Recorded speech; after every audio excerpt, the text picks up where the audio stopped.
Minasan, konnichiwa. Balik lagi di channel Mimin. Apa kabarnya kalian semua? Semoga kabarnya baik-baik saja. Di video kali ini, Mimin bakalan nerusin alur cerita anime yang berjudul Sangkarea. Kini Mimin bakalan bacain opanya, karena banyak yang mau meneruskan opanya. Jadi Mimin bacain dah secara singkatnya. Oke, tanpa berlama-lama lagi langsung saja ke video intinya. Audio Jungle. Kita langsung ke opa yang pertama. Jadi ini menceritakan dulu waktu pertama kalinya Rea bertemu dengan si Furuya. Furuya diajak berkunjung ke rumah pamannya untuk membantu ngangkatin buku buat dikirim ke museum yang ada di Kyoto. Furuya sebenarnya kagak mau ikut, terlihat orang lain mah pada happy-happy, tapi si Furuya malah sibuk dengan menonton zombie yang membuat si Ranko kesal. Di tengah perjalanan si Furuya mengingat sesuatu tentang jembatan yang berada di dekatnya. Tak lama mereka sampai di rumah pamannya yang nampak di desa terpencil yang jauh kemana-mana.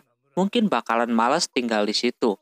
Terus pamannya itu gak sengaja membahas emaknya Furuya. Jadinya Ranko menanyakan emaknya Furuya ke si Mero. Mero pun sebenarnya gak tahu emaknya macam gimana. Dia tidak mengingat sama sekali. Begitupun Furuya yang nanyain ke bapaknya kenapa dia tidak mengingat emaknya sama sekali. Padahal dia sayang banget.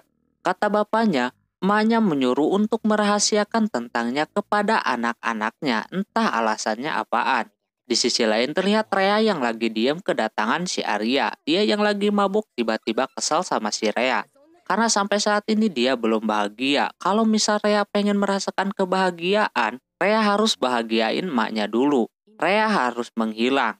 Sementara Furuya dapat tugas ngangkatin buku yang banyak banget. Pengangkutnya pun udah datang. Furuya yang gak memiliki tenaga yang besar, dia cepat kelelahan sampai akhirnya dia kenok pada siang hari pas mau istirahat. Dia ditinggal makan sama yang lain. Pas dia sendiri di gudang, dia tiba-tiba ngingat sesuatu. Lalu Furuya melihat foto ibunya, tapi angin berhembus sehingga foto itu terbang ke bawah lantai. Pas Furuya lihat, di situ terdapat buku yang mana buku itu resep ramuan untuk menghidupkan orang yang mati. Dia nanyain ke kolektor apakah buku tersebut berharga atau enggak, yang katanya kagak, jadinya dia rawat bukunya. Di sisi lain Rea masih memikirkan tentang omongan emaknya yang nyuruh menghilang. Lalu dia disuruh mandi, akhirnya mereka berhasil menyelesaikannya dalam 1 hari. Tadinya bapaknya mau cepat pulang, namun si paman nyuruh untuk diam di situ dulu dan liburan dulu. Jadinya Ranko tertarik untuk ke air terjun yang disarankan si paman. Furuya mau gak mau harus ikut walaupun udah kelihatan dia sangat kecapean. Dia pun sambil baca-baca buku ramuan itu. Di depan mereka terdapat 2 jalan. Nah, di situ Furuya ngambil jalan yang berbeda saking dia fokus ke buku. Jadinya dia jatuh. Tak lama setelah itu dia melihat ada pemandian air panas. Nah, si Rea mandi di situ. Ketika Furuya lagi baca-baca, jepitan si Rea terjatuh. Pas mereka berdua mau mengambilnya, mereka bertemulah di situ untuk pertama kalinya. Furuya langsung kabur dan siap-siap buat pulang. Setelah perjalanan itu, Furuya kalau melintas jalan itu dia suka ingat emaknya, entah kenapa. Untuk opa yang pertama gitu aja. Lanjut opa keduanya, ceritanya kini nerusin episode terakhir yang mana besok si Rea udah mulai masuk sekolah lagi.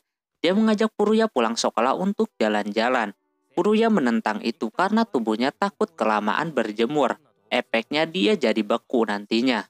Keesokannya Furuya nganterin si Rea berangkat sekolah. Sebelum berpisah, Furuya mengingatkan untuk hati-hati. Tak lama juga si Ranko datang. Dia nampak iri melihat Furuya nganterin si Rea.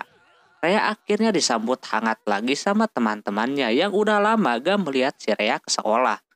Termasuk Helen temannya yang senang, tapi dia buru-buru yang membuat bola tenisnya jatuh. Pas dikejar ada gurunya, dia sangat senang. Rea masuk lagi. Dia beranggapan kalau Rea udah deketan sama cowok, yang membuat dirinya malu dan memecahkan bola tersebut. Di sana Rea ikut main bola basket yang gak perlu diragukan lagi kekuatan dari zombie. Di sisi lain si Furuya masih aja khawatir sama Rea yang takut kenapa-napa. Chiyu sudah curiga kalau Furuya sekarang ini mau kencan dengan cewek-cewek yang membuat kedua temannya itu merasa iri. Diperlihatkan juga si Babu yang hampir ketabrak mobil. Kini dia lihat kucing yang cantik di sana. Sepulang sekolah Rea menceritakan apa yang sudah terjadi tadi di sekolah. Kalau dia ikutan olahraga, Furuya memintanya untuk hati-hati. Tak lama turun hujan, mereka berteduh dulu. Si Rea mengajak untuk hujan-hujanan karena dia mulu gabut, mumpung gak panas. Dia main-main sama siput yang mana dulu dia dilarang nyentuh hewan apapun. Malam harinya si Babu menjemput kucing cantik tadi untuk jalan-jalan.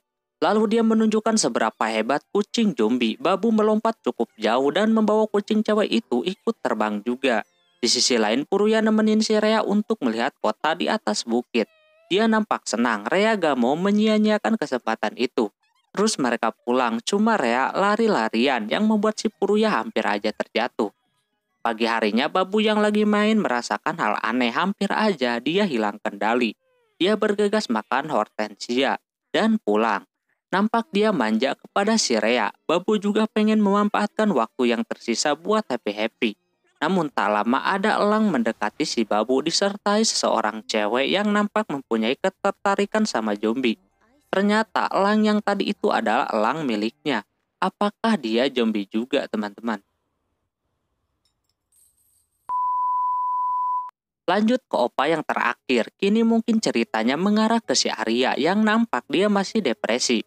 Suatu hari dia pergi ke sekolah dan dapat info kalau Rea bakalan jadi orang yang akan ikut debat dengan kelas lain karena kemampuan akademik dan olahraganya bagus. Tapi di situ Arya melihat Rea lagi dianterin Puruya. Alhasil Arya tidak memperbolehkannya. Walaupun itu anaknya sendiri, malah Arya menyuruh guru itu memberikan hukuman kepada si Rea.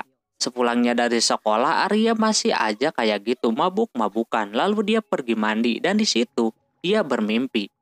Ketika Mero lagi nyapu, tiba-tiba ada bocil yang pingsan di bawah kuil. Sampai Mero harus memanggil Puruya yang lagi nonton. Alhasil mereka membawanya. Setelah datang polisi dan nanya-nanya, bocil itu malah berteriak. Kagak mau dibawa ke rumah sakit, jadinya menyerahkannya kepada Puruya dan yang lainnya. Mereka mencoba untuk komunikasi yang nampak sulit. Puruya mencoba menghibur walaupun gak jelas, tapi berhasil. Pas Rea ngajakin nonton, si bocil punya tatapan yang buruk kepada si Rea. Keesokannya datang dokter pun, si bocil gak mau ngomong juga. Jadinya mau gak mau, mereka harus merawatnya. Ketika Rea mau memberikan makanan kepada si bocil, orang itu kagak ada di kamarnya. Rea mencoba mencari kemana-mana kagak ada. Pas dia turun tangga, ada yang menariknya yang membuat Rea terjatuh. Esoknya masalah mulai berdatangan. Daun hortensia yang ada di sekitar rumah pun semuanya pada gak ada, entah sama siapa. Di sekolah, Rea meminta pendapat kepada Rangko, bocil yang ada di rumahnya macam kagak suka sama si Rea. Dia harus gimana?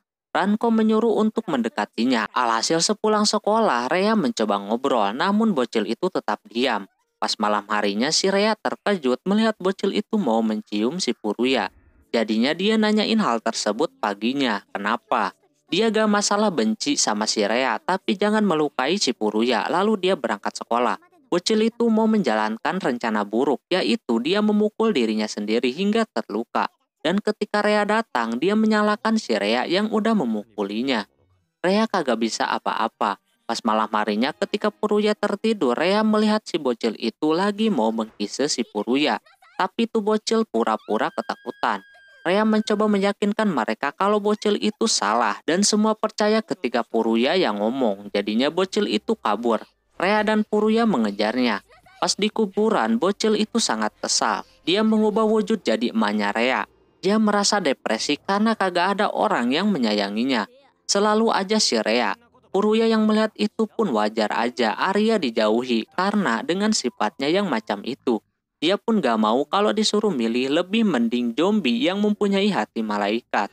Alhasil Arya marah mengeluarkan hujan es. Tak berselang lama dia terbangun. Rea pun merasakan mimpi yang sama. Keesokannya Arya pergi lagi ke sekolah. Ketika Rea udah mau dikasih hukuman, Arya kini membatalkan hukuman itu. Rea tiba-tiba jadi kangen emaknya. Ternyata si Puruya juga merasakan mimpi yang sama macam si Rea. Jadi begitulah cerita opanya, teman-teman. Animenya selesai.